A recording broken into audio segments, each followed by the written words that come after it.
A couple of Sundays ago, the pastor at my church gave a homily where he said, start thinking about, for Lent, when we're preparing what we're going to do for Lent, he said, start thinking about the person you want to be for Easter. And that, I thought that was really powerful, and it made me think of two things. The first thing is that cool Chris Young country song, The Man I Want to Be. That's a good song. We'll talk about that more later. But the more serious thing is Easter is the focus of Lent. Sometimes we forget that. We're not just doing our Lenten penance to be tough or anything. It's Easter. All our focus should be on Easter. And this whole framework of who do I want to be at Easter, I think is really powerful. So I just wanted to give a few reflections on that today on Mardi Gras. Well, just in case we needed that last little push to get us ready for the great fast that we're going to be doing. So when we're thinking about the person we want to be, the first thing that comes to mind for me is sin interferes with the person we want to be, right? So there's two parts of sin. When I sin, I get guilt and it damages my character. So, for example, if I were to cheat on my spouse, then the guilt is I deserve to go to hell because that injured a charity towards my spouse and towards God. Yeah, I go to hell. That's the guilt. But also it makes me the kind of person that cheats. That's the damage to the character, right? I'm no longer, because God made us good. There's fallen nature and all that, but God made us good. But now when I'm choosing this thing, I'm choosing to be the kind of person who does these things. If that kind of makes sense, we'll get more into that. But so confession helps with both these things. First, it removes the guilt. If I confess to God, I say, hey, look, I'm sorry, and I want to restore my relationship, right? He's like, good, awesome. He wipes away that guilt. But it also helps repair the damage we've done to our character. It doesn't fully get away because God is not interested in magic. He wants us to work on choosing the good, and that actually makes us better. It's a good thing. But one of the ways it helps us to repair the damage done to our character is through giving us penance, right? The penance is supposed to make up for that damage that we did, because not only do we have to get rid of the guilt, we also have to make up for what we did and restore our character. And Lent is this time of penance, this time of restoring our character, the time where God gives us a graced period to choose who we want to be. Because the devil, whenever we sin, the devil just wants to say, hey, look, that's your identity, you're that sin. He wants us to identify with that sin.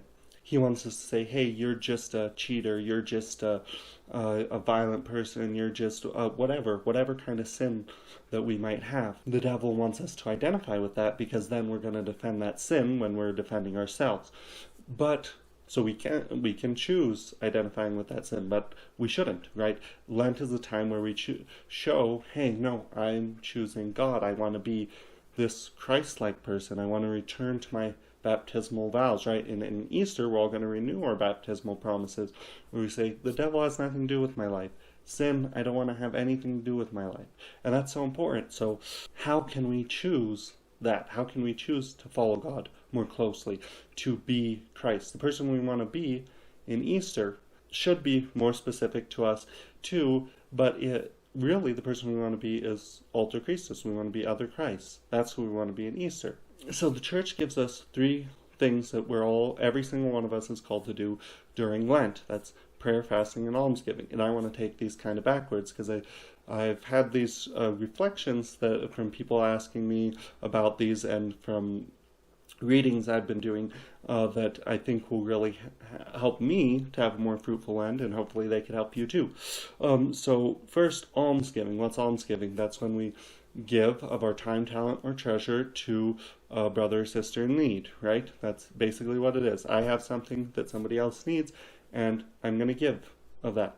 Okay, for our treasure, we know what that is. We have to give to the church. We have to support the people close to us that God has given us to help, and we have to help the people that God puts in our way, whichever way that is. So treasure, yeah, we know that. Talent, we all have talents that we're supposed to share with others. None of our talents are supposed to be just for us.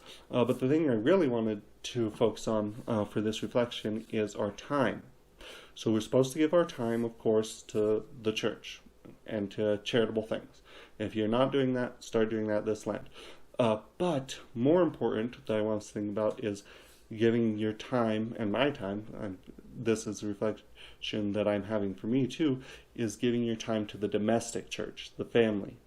Who in your family needs your time? Your son or your daughter, your mom, your dad, your grandparents.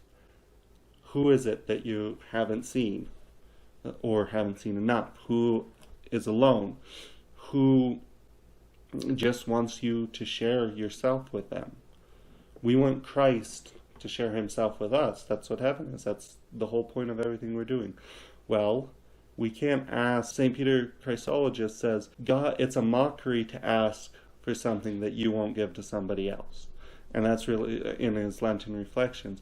And that's really important. So think about who in your domestic church. Start with the person closest. Start with your spouse and your kids. Start with, your parents, those things. But who in your domestic church, who in your family needs your time, and give your time that. And that, I think when we think about it this way, starting with almsgiving, then fasting comes naturally, because when I see where I want to give, I see that I have to give things up to be able to give effectively in that way. If I want to be the kind of person that spends time with my children, if I want to be like St. Joseph did, giving his time to Jesus, well, then I have to give other things that are taking up my time. I have to give up things like maybe social media, like maybe Facebook, maybe YouTube, maybe TikTok, stuff like that. So naturally, right, if I have to give my treasure to this cause, maybe like a soup kitchen or something, then I have these other expenses that I'm doing, maybe